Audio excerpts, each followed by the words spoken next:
Hello guys, हामी अहिले यहाँ भर्खर यो शक्तिखोर बजार कटेर यो पुलमा आइपुग्यौँ। आज हामी यही शक्तिखोरको बाटो हुँदै उपरदानगढी जाने कार्यक्रम छ। अहिले यो शक्तिखोरको बजारको छेउमा एउटा सानो खोला रहेछ। त्यहाँभन्दा माथि यता डाँडापट्टि यतै माथि डाँडातिर अब हामी जान्छौँ। उपरदानगढी जाने हो। अब यो कुन चाहिँ हो हेर्न पर्छ है, मलाई पनि थाहा छैन। अब यो हेर्दै जाने हो। यहाँ पुलमा छौँ अहिले चाहिँ। यसको दृश्य यस्तो छ, चारैतिरको हरियाली दृश्य हामी हेर्न सक्छौँ भने उपरदानगढी जाने बाटो चाहिँ यही यो लेफ्ट हुँदै हुँदै यता माथिपट्टिबाट हामी जान्छौँ। अब त्यही माथि उतै डाँडाको उसमै पुग्ने हो, माथि पुग्नुपर्छ है। यहाँबाट लगभग 7.5 किलोमिटरको डिस्टेन्समा देखाइराखेको छ गुगलले। हामी त्यतै जान्छौँ। अब हामी अहिले यो शक्तिखोर फिसलिङ सडकको मुखैमा आइपुगेको छौँ। यो बाटो पनि हामी चाहिँ काठमाडौँ जाने पृथ्वी राजमार्गको त्यो फिसलिङसम्म पुग्न सक्छौँ होइन। अब यहाँबाट ठिक 10 किलोमिटर माथि गएपछि लगभग 10 किलोमिटरमा शक्तिखोर आउँछ। त्यसपछि कति भने शक्तिखोर पछि के छ अरे, सरी शक्तिखोर होइन, उपरदानगढी आउँछ। त्यसपछि अनि त्यसको 8 किलोमिटरमा मायाटार, अनि त्यसपछि 7 किलोमिटरमा बासपुर, अनि त्यसपछि तोलाङ हुँदै फिसलिङ निस्किनु मिल्दो रहेछ के। यो बाटो काठमाडौँ जाने भनेको पनि ठिकै हो। यो मुगलिनलाई चाहिँ हामीले स्किप गर्न सक्छौँ के। तर डाँडा खाने हो त मुगलिन भन्दा के छ। हाम्रो यो उपरदानगढी जाने बाटोमा आइपुग्दाखेरि यहाँ यस्तो माथि एउटा के मन्दिर जस्तो देखियो है। यो के रहेछ, यसो हेरेर आउनु पर्यो। यतैतिर गयो भने उपरदानगढी हुँदै फिसलिङ पुग्नु चाहिँ त्यही बेलामा यो मन्दिर जस्तो देखिएछ। हेरौँ है त, खै यो के मन्दिर छ कुन्नी। माटोको ढिस्को माथि रहेछ।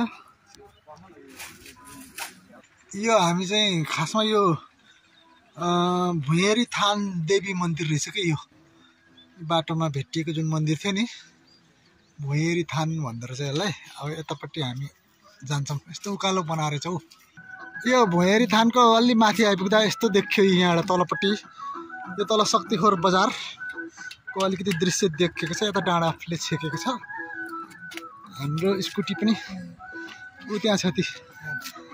अब यतापट्टि हामी जान्छौँ। यहाँ छ यो मन्दिर खासमा। हामीहरू अहिले यो भुँयरी थान मन्दिरमा आइपुग्यौँ है, शक्तिखोरको भुँयरी थान मन्दिर। अब यता माथि जाने हो उपरदानगढीतिर।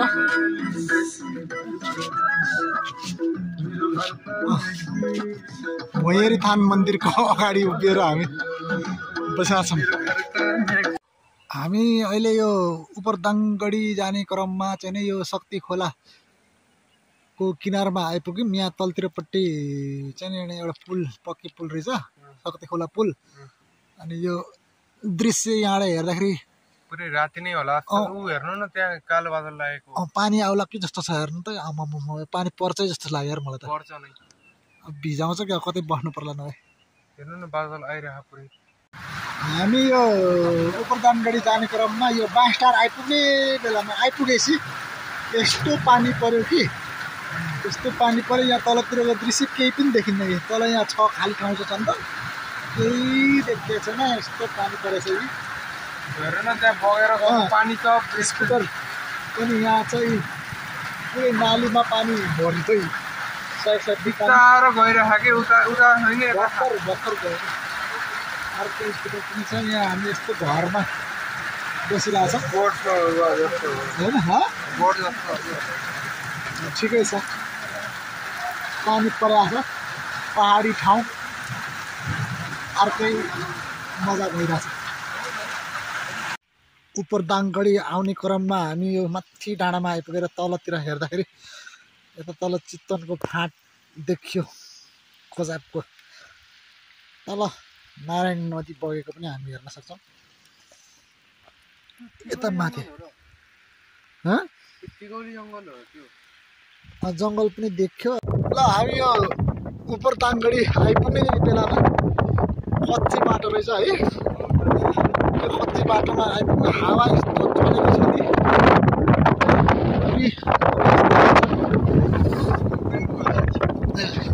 अब यता जाने हो यस्तो डाँडा रहेछ हौ यता माथि अब पिच त सक्यो अलि तलसम्म पिच सक्यो पिच अब यताबाट हावा चलेको अहिलेसम्म पानी परेको अहिले एकछिन हावा चलेको छ कतासम्म हावा चलेको छ जाडै भइरहेछ डाँडा यस्तो छ चितवनकै नजिकै डाँडा यत्रो हाइटमा रहेछ फेरि हो यता हेर्न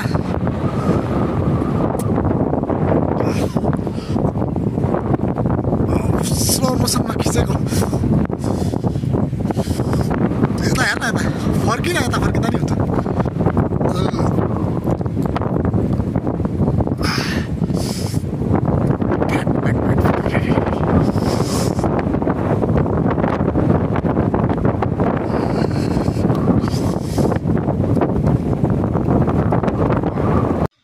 अल्टिमेटली हामी यस्तो नागबेली घुमाउरो बाटो हुँदै हुँदै हुँदै हुँदै यो यस्तो डाँडाको भ्यू हेर्दै हेर्दै हेर्दै हेर्दै यता उपरदानगढी आइपुग्यौँ है।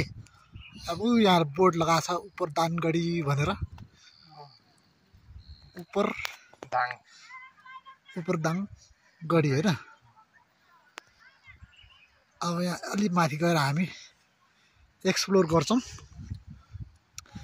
यही भ्यू हेर्नलाई आएको हो डाँडाको तर जाडो भयो के साह्रै ओहो माथि डाँडामा त कति साह्रो चिसो हो भने मेरो उपरदाङगढी जाने पोइन्टमा आइपुग्यौँ। अब यही भरेङबाट माथि जाने हो गढीतिर यो लास्ट पोइन्ट छ लास्ट पोइन्ट हो। यहाँ एउटा रेस्टुरेन्टहरू पनि रहेछ पसलहरू रहेछ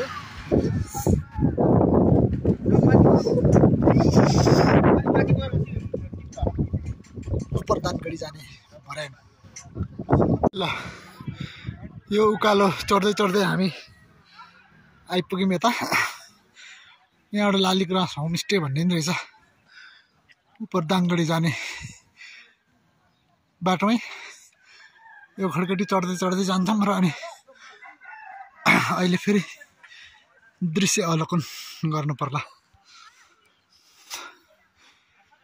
है यता माथि गढीतिर जाँदाखेरि यस्तो पहाडै पहाड चढ्नु पर्यो हो हत्तेरिका डाँडै डाँडा छ ए यसरी तलबाट हामी आयौँ यतै उपरदानगढी जानलाई हिँडिराखेको यतापट्टि जाने है आर्यन शर्मा गइरहेको तर सिन चाहिँ राम्रो छ है।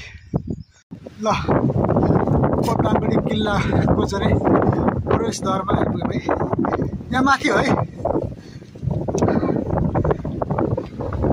टिकट लियो यता तलबाट आएको यहाँ तल पनि छ यस्तो बस्ती होइन यो मार्बलमा लेखेको यो उपरदाङगढीको चाहिँ परिचय यहाँ छ है।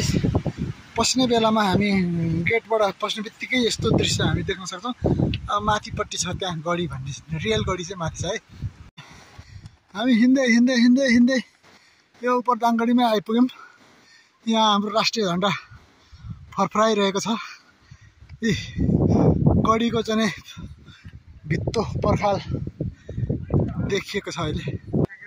यो गढीकै अगाडि एउटा मन्दिर रहेछ सानो सानो त्यस्तै पछि यो हिस्टोरिकल फोर्ट उपरदाङगढी भनेर लेखेको छ। यता यो प्रवेशद्वार यहाँ चाहिँ यो गेटभित्रबाट हामी भित्र जान्छौँ अनि त्यहाँभित्र एकछिन हेर्छौँ हामीले। अब हामी यो उपरदाङगढी किल्लाको भित्र हामी जाँदैछौँ है। ल हेर यस्तो खालको ढोका रहेछ अनि बाहिरपट्टि यस्तै खाल्डो खनेको पर्खाल लगाएको छ शत्रुहरू चाहिँ सिधै प्रवेश गर्न नसकोस् भनेर बनाइएको हुन्छ। यो मकवानपुर गढीमा नि लगभग यही यस्तै यस्तै सिन थियो है है यसरी हामी भित्र गयौँ कि गढीभित्र प्रवेश गर्दैछौँ। अनि यहाँभित्र चाहिँ एउटा यो के हो अब यो पछि बनाएको रहेछ है दरबार जस्तै यो घर जस्तो भनौँ न रहेछ। यो घर चाहिँ पछि बनाएको अनि यो चारैतिरको गढी यहाँ चाहिँ नि आर्मीको रखवारी हुन्थ्यो। यस्तो उकालो बनाएको यो तोप लैजानलाई के छैन छैन त, तर पहिला यहाँ तोप राखेको हुन्थ्यो कि। उयो कुना कुनाको छ नि खाली ठाउँ। यसरी माथि आइपुगेर हेर्दाखेरि चाहिँ बडा गजब देखियो। यहाँ पङ्खा हाम्रो झन्डा त फरफराको फडफडै छ।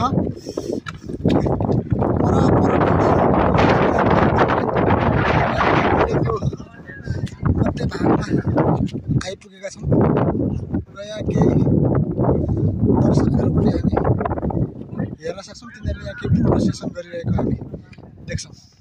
गढीको एउटा कुनामा पश्चिम कुनामा एउटा यहाँ सानो एउटा यो के यो थान पनि रहेछ। कुन भगवानको थान हो त्यो थाहा भएन, जस सानो थान बनाएको रहेछ। यो चाहिँ तोप राख्ने ठाउँ हो।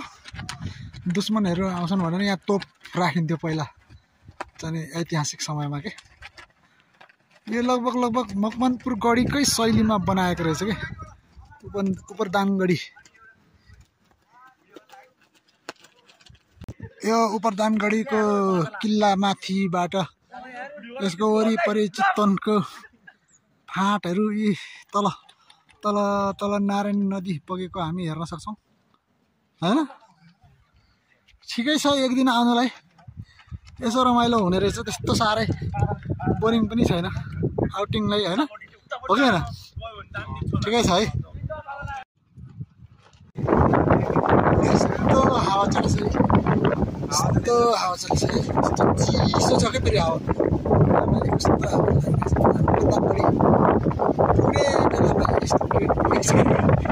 है त्यहाँ तल यतातिर उपरदाङगढी जाने बाटोमा यस्तो मनमोहक मनोरम दृश्य हामी हेर्न सक्छौँ। यहाँ अलिकति ग्राभल बाटो छ। बाटो त लगभग उ त्यहाँ तलबाट त पिचै छ, यता माथि पनि उ त्यहाँ माथिसम्म चाहिँ ग्राभल छ, तर ठाडो उकालो रहेछ के होइन त। यता हेरौँ त, जाने क्रममा यस्तो हाम्रो चितवनको चाहिँ नजिकै यस्तो उच्च पहाडी क्षेत्र छ। यहाँ तलको यो जुन यो फाँट देखियो नि, यो चितवनको चाहिँ फाँट हो, यो मैदानी क्षेत्र।